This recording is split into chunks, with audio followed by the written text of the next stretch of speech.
The movie begins on a quiet spring afternoon as Derry Jenner and his sister Trish Jenner drive through the long, empty roads of northern Florida. They are returning home from college to spend spring break with their family. The two siblings share a playful bond, teasing each other, laughing, and passing the time in Trish's old 1960 Chevrolet Impala. To make the drive more entertaining, they play a game where they guess the meanings behind personalized license plates. The road stretches endlessly, surrounded by fields and farmland. Everything seems calm until they overtake an old RV. Not long after, a rusty, battered delivery truck suddenly appears behind them. The vehicle looks ancient, its engine roaring and horn blaring like something out of a nightmare. The driver tailgates them aggressively, swerving dangerously close to the Impala, as if trying to push them off the road. Trish tries to stay calm, but Derry panics, yelling at her to drive faster. The driver finally backs off after a tense standoff and speeds past them, disappearing down the road. The siblings try to shake off the fear. Derry jokes that the plate probably means beating you, trying to make light of what just happened. The tension slowly fades, and they start talking about something else. An old local story about two missing college students named Kenny and Darla who vanished on this same highway 23 years ago.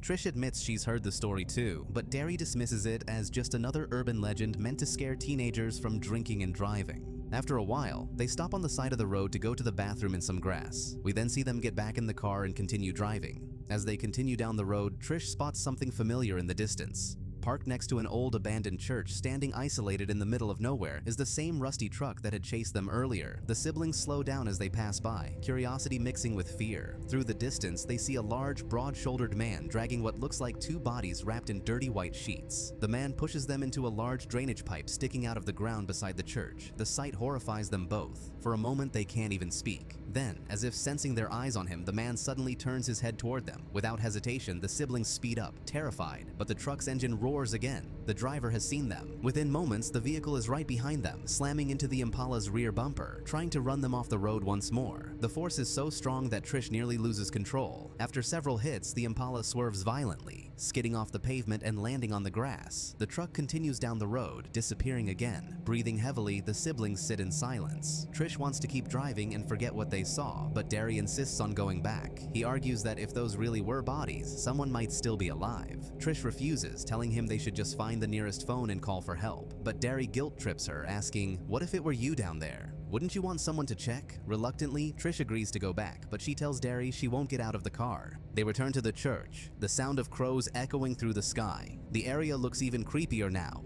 The old building partly collapsed, and dozens of black birds perched on its roof. Derry approaches the drainage pipe, trying to see inside, but it's too dark. He asks Trish to hold his legs while he leans in further. The smell is awful, and he can't see anything but darkness. Then he suddenly gasps and yells. Rats crawl out from the tunnel, startling him. Trish lets go of his legs out of instinct, and Derry slips, falling headfirst into the pipe. He lands hard, scraping his arms and gasping for air. The flashlight he brought with him flickers, revealing the damp interior of the underground tunnel. As he gets up and looks around, he realizes he's surrounded by bodies. Right in front of him is a young man, still breathing faintly, with a huge stitched wound across his chest. The man tries to speak, but dies before Derry can help him. Panicking, Derry shines his light farther into the tunnel, and what he sees makes his blood run cold. The walls are covered with hundreds of corpses, stitched together like human art, preserved and displayed across the underground cavern. The smell of decay is overwhelming. Some bodies hang from the ceiling, while others are arranged in grotesque poses. Derry stumbles through the room in shock, trying to find a way out. He eventually notices a pair of bodies, a man and a woman stitched together and holding hands. The man wears a graduation ring from 1978. That's when Derry realizes with horror that these are the missing students, Kenny and Darla, the ones from the old legend. The story was real all along.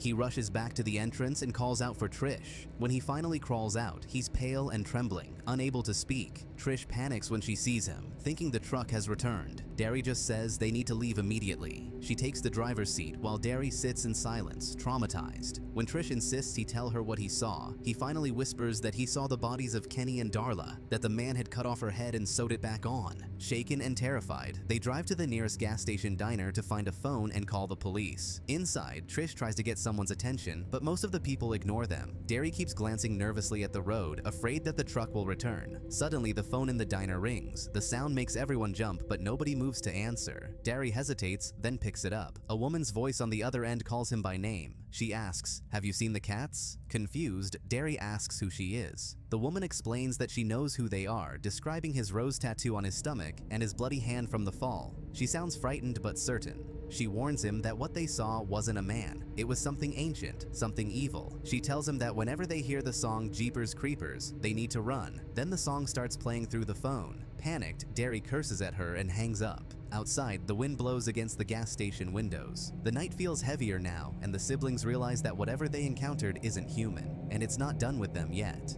After hanging up the strange phone call, Derry and Trish are visibly shaken. The mysterious woman's warning about Jeepers Creepers echoes in their minds, but they try to focus on getting help. Soon, 2 police officers arrive at the diner, responding to their report. Derry explains everything he saw under the church: the tunnel, the bodies, the preserved corpses stitched into the walls, and even the missing couple, Kenny and Darla. The officers listen but find it hard to believe. One of them says that if the story were true, those bodies would have decomposed long ago. Derry insists that the man must have used chemicals to preserve them, describing strange jars and liquids he saw near the corpses. He claims there were hundreds of bodies down there, maybe even 600. The officers remain skeptical but promise to check the church and escort the siblings back toward the area to investigate. Before leaving the diner, the waitress runs up to them, visibly disturbed. She tells them that someone had just broken into their car outside. When they rush out, they find the back door of the Impala open and Derry's clothes thrown all over the ground. The waitress adds that the intruder was sniffing the clothes, like he was enjoying it, she says with disgust. Derry realizes with horror that the man, or creature, now knows their scent. He also knows Derry's name because he saw his underwear with his initials on it. On the car door handle, they find a large, strange fingerprint, dried and leathery like dead skin.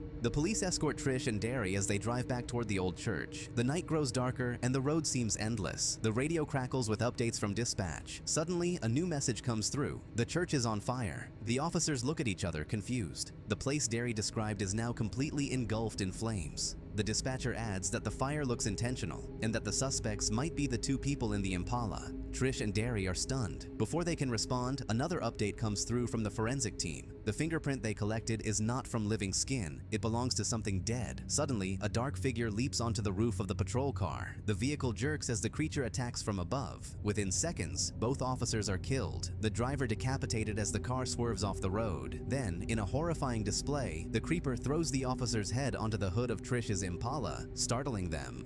Both vehicles skid to a stop in the middle of the empty highway, lights still flashing in the dark. Trish and Derry step out cautiously, shaken but worried. Trish calls out to the officers, asking if they're okay, but there's no response. She moves closer to the patrol car, only to realize that the figure sitting inside isn't a police officer. It's the same mysterious attacker they saw before. Shocked, Trish backs away and runs toward the Impala. At that moment, the creature opens the door and steps out, its gray, leathery skin glinting under the flashing lights. Bald on top with thick white hair along the sides and back, the figure bends down, calmly picks up the officer's severed head, and examines it closely. Then, in a slow, unnerving motion, it runs its tongue across the face, as if savoring the scent. Terrified, Trish and Derry jump back into their car and speed away, while the creature, now revealed as the creeper, loads the bodies into his truck. As they speed down the road, Trish begins to lose control of her emotions. She drives recklessly, crying and shaking. Derry begs her to slow down before they crash. Finally, she slams the brakes and pulls over near an old farmhouse. The 2 sit in silence for a moment, trying to catch their breath. Out of the darkness, Trish and Derry spot a small farmhouse ahead and pull over, hoping someone there can help. They stay outside as an elderly woman steps onto the porch to see who's there. Trish explains that they need to call the police, but the woman refuses, saying she doesn't want officers coming around and disturbing her cats. Trish insists that a police officer has been killed and that they urgently need help. The woman hesitates, clearly nervous, and then looks past them toward her yard. "Who's that out there?" she asks. Trish and Derry turn to look and notice what seems to be a scarecrow standing in the garden. The woman frowns and mutters that she never put one there. The woman grabs a shotgun and shouts at him to stay away from her cats. She fires at him, hitting him once, but the creeper barely flinches. In a split second, it leaps onto the roof, landing with supernatural speed and force. Derry tries to pull the woman away, but she panics and hits him in the groin before running back inside. Moments later, gunshots echo through the house. Trish and Derry wait by their car, hoping she's all right. Then, the noise stops. The front door creaks open, and they see the old woman again. But something is wrong. She's not walking. She's being held up by the creeper, who is gripping her spine through her back. For the first time, the creeper is fully revealed. A monstrous figure with tattered clothes, sharp claws, and eyes that reflect a predatory intelligence. He drops the woman's body and stares directly at the siblings. Trish and Derry rush back to their car and start the engine. The creeper walks slowly toward them, unfazed. Trish grips the wheel tightly. Derry tells her to run him over. She slams the accelerator, hitting the creeper head-on. His body rolls over the hood and crashes to the ground, but when they look back, he's already moving again. Trish turns the car around and hits him again, then again. Each time his body twists and bends in unnatural ways, yet he doesn't die. Derry finally yells at her to stop before they destroy the car. The creeper lies still on the road, motionless. But then his wings unfold, large, leathery, and bat-like, hidden beneath his coat. For a moment, he tries to fly, but he's too injured to lift off. The siblings seize the chance to escape. Trish drives forward one last time, running him over as they speed away into the night. They eventually reach the nearest police station, their car dented and covered in blood. Inside, they contact their parents, begging them to come pick them up. The officers are confused but alert after hearing the story. As they wait, a woman walks in, the same voice from the mysterious phone call earlier. She introduces herself as Giselle Gay Hartman, a local psychic. Giselle insists that she came to warn them. She explains that the creature they encountered is called the Creeper, an ancient demon that awakens every 23rd spring for 23 days to feed. It hunts people and consumes parts of their bodies, eyes, hearts, lungs, anything it desires. Once it eats those parts, they become part of its own body.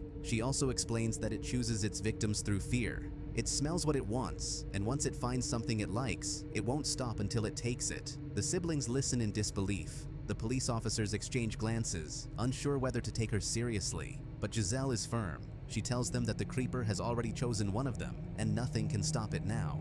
The creeper, still wounded, drives to the police station and slips inside. He limps past the holding cells and cuts the power, plunging the building into darkness. In the shadows, he feeds on a prisoner to heal himself. When officers respond, they open fire, but the creature moves through the corridors and kills several before vanishing again into the dark. Giselle warns that the creeper is here and won't stop until he gets what he wants. She tells Trish and Derry that one of them will die, screaming in the dark while Jeepers Creepers plays in the background. As the police keep engaging the intruder, Giselle tries to guide the siblings toward another exit, but the hallways twist back on themselves. They reach a dead end, and Trish asks if Giselle's vision at least showed a way out. Giselle explains she came to tell them what she saw, hoping they could change it. Derry presses her. Who does the creeper want? Giselle doesn't answer. She turns toward Trish, making them believe the target is her. Derry keeps asking whether Giselle's visions are ever wrong. Before Giselle can reply, the creeper catches up. Giselle hustles them up the stairs. The creature steps toward Giselle, sniffs her, and then lets her go, implying she isn't what he wants and that she doesn't frighten him. The creeper finally corners Trish and Derry. He sniffs them both, even tasting the air, then throws Trish aside and clings to Derry. Police and special police unit flood the area and surround the monster. The creeper uses Derry as a shield while emitting a high, piercing shriek. Sergeant David Tubbs and his team stare in disbelief at what they're seeing. Desperate, Trish begs the creeper to take her instead, arguing that Derry is weak and won't fight him. The creeper appears to consider it, but he isn't interested in someone who isn't afraid. He bursts out through the side of the building and flies off into the night with Derry. By morning, Trish asks Giselle if her dreams are ever wrong. Giselle avoids a direct answer, saying she's just a crazy old woman, and Trish can ask anyone. Elsewhere, in an abandoned place, Derry's screams echo as the creeper works at a sewing machine. Then we see Derry's body, preserved like the others in the House of Pain, the back of his skull and his eyes removed. In the final image, the creeper looks through Derry's hollow eye sockets straight at the camera, revealing that his eyes were what the creature wanted all along.